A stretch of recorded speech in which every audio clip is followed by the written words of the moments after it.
कमरे में वो प्राणी धीरे धीरे दीवार से नीचे उतर रहा था। उसकी हरकतें इंसान जैसी नहीं थीं, जैसे कोई मरा हुआ शरीर जबरदस्ती चलाया जा रहा हो। हारिस और जियान दीवार के साथ खड़े कांप रहे थे। जियान की आवाज कांप रही थी। हारिस, वो हमारे पास आ रहा है। प्राणी के कदम फर्श पर पड़ने लगे। टक टक टक, बिल्कुल व्यवस्थित, जैसे कोई लय में चल रहा हो। लेकिन उसके कदम उल्टे थे। हारिस ने कांपते हुए कहा, ये इंसान नहीं है, ये कोई और चीज है। अचानक कमरे की छत से सभी लाइटें एक साथ झिलमिलाईं और फिर पूरी तीव्रता से चमक उठी। रोशनी में वो प्राणी पूरी तरह दिखाई दिया। उसका शरीर जला हुआ, त्वचा उधर रही, कई जगहों से हड्डियां बाहर, और लाल आंखें ऐसे चमकती जैसे अंदर आग जल रही हो। उसके चेहरे पर एक भयानक मुस्कान आई। फिर उसने खुरदुरी आवाज में कहा, तुमने मुझे बुलाया था, अब मैं वापस नहीं जाऊंगा। जियान चीख कर बोला, नहीं, हमने सिर्फ खेल खेला था।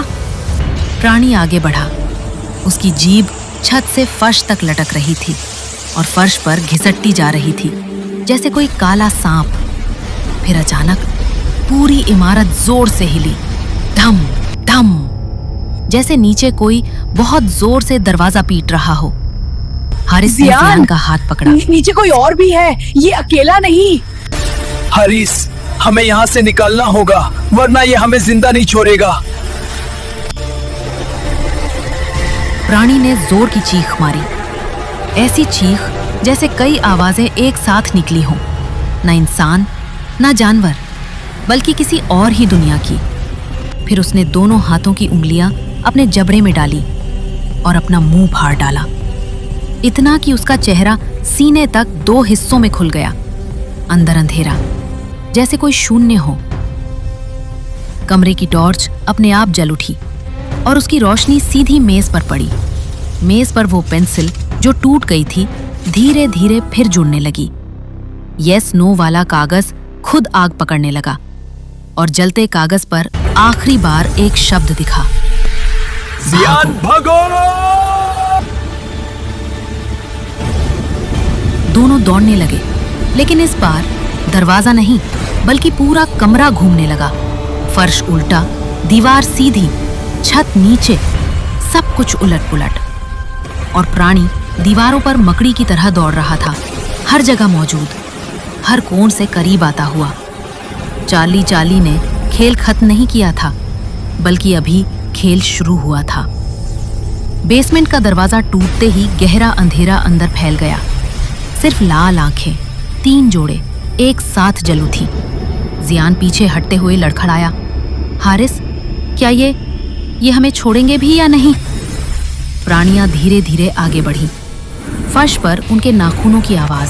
तुमने मुझे बुलाया और फिर भगना चाहा, खेल ऐसे नहीं चलता। जियान कांपती आवाज में बोला, रोक देते हैं। Charlie go away. प्राणी हंसने लगी, गहरी डरावनी हंसी में। रोकना होता तो पहले सोचना चाहिए था। तीनों ने दीवारों पर आंखें बना दी, हजारों आंखें हर तरफ, दोनों को घूरती हुई। हारिस ने जियान का हाथ पकड़ा और चिल्लाया। दोनों अंधेरे में भागे, बिना देखे, बिना समझे कहां। फिर एक पल आया जब सारी आवाजें रुक गईं, अंधेरा खत्म हो गया, शांति छा गई। जब आंख खोली, वे अपने ही कमरे में थे। दिन निकल चुका था, सब कुछ ठीक। दरवाजा खुला, कागज मेज पर, पेंसिल वापस रखी हुई, जैसे कुछ हुआ ही नहीं था। जियान ने डरते हुए पेंसिल को छुआ। पेंसिल हिलने लगी, बिना हाथ लगाए। वो धीरे धीरे घूमकर यस पर रुकी और आखिरी आवाज आई, गहरी, खेल कानों में खत्म गूंजती। नहीं हुआ।